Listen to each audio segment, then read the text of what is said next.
नमस्कार। महाराज कहते थे, मूल्य वस्तु का नहीं, उसके साथ जुड़े हुए भाव का होता है।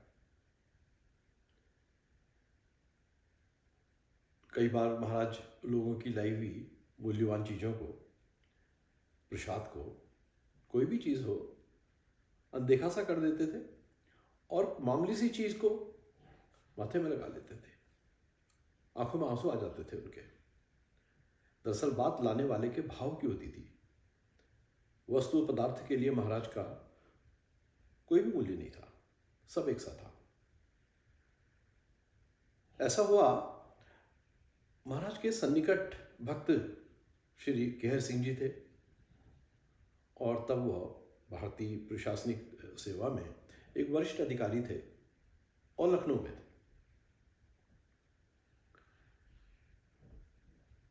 केहर सिंह जी के एक मित्र श्री माथुर साहब के यहाँ महाराज आए हुए थे और रुके हुए थे।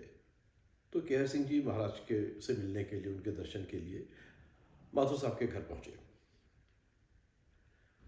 माथुर साहब के घर में एक घरेलू नौकर था, बहुत सीधा साधा, सारे जैसे घर की जिम्मेदारी ही उस पर थी और तटस्थ भाव से वो सबकी सेवा करता था।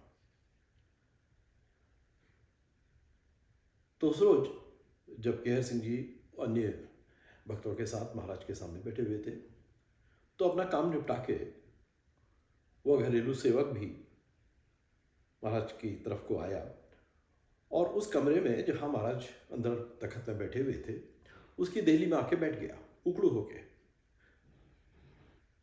उसने अपना सिर अपने घुटनों में दे दिया, वहीं से महाराज को प्रणाम किया था उसने और वहां के बैठ गया। महाराज ने उसकी ओर को देखा और उससे पूछा अचानक, तेरा कोई गुरु है? उसने हामी में सर हिलाया, बगैर महाराज की ओर को देखे हुए। जी। तू जब अपने गुरु के पास जाता था तो उसको 1 रुपया देता था। उसने फिर हामी में सर हिलाया, जी महाराज। और तू मेरे लिए भी 1 रुपया लेकर आया है? फिर सर हिलाया उसने, जी महाराज। तो ला, देता क्यों नहीं?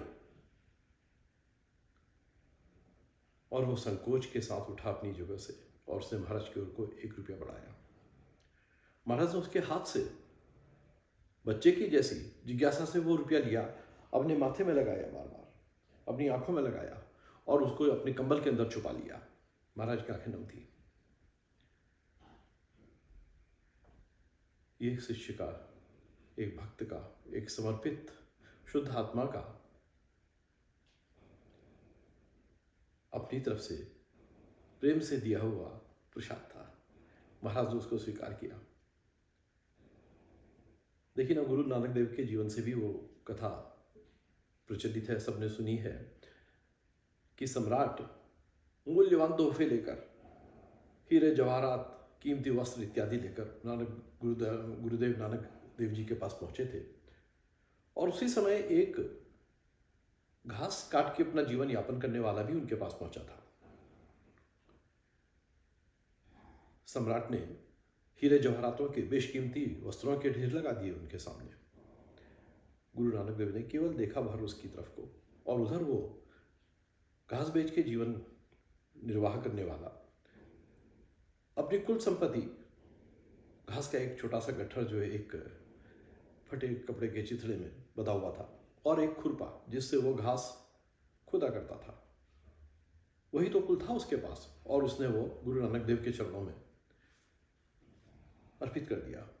गुरु नानक देव ने उसको बहुत ही प्रेम से, सजल नेत्रों से उसको स्वीकार किया और उसकी ओर को प्रेम से देखा, उसको अपने करीब लाए। महाराज को ये अटपटी लगी बात कि उनके लाए हुए इतने कीमती भेंटों को गुरु नानक देव ने अनदेखा सा कर दिया और इसको नहीं रुक सका वो। उसने शिकायत भरे स्वर में कहा कि महाराज, गुरुदेव, मैं इतना कुछ आपके लिए लेके आया, आपने उसकी ओर देखा तक नहीं, और ये घास और ये खुरपी, इसको आपने जैसे कि सब कुछ है। उसने कहा हाँ, वास्तव में सब कुछ है ये। जो तूने लाके दिया वो तेरे खजाने का एक अंश मात्र था, वह तू लाया, और इसके पास जो कुछ भी था बिना संकोच के उसने मेरे पर अर्पित कर दिया।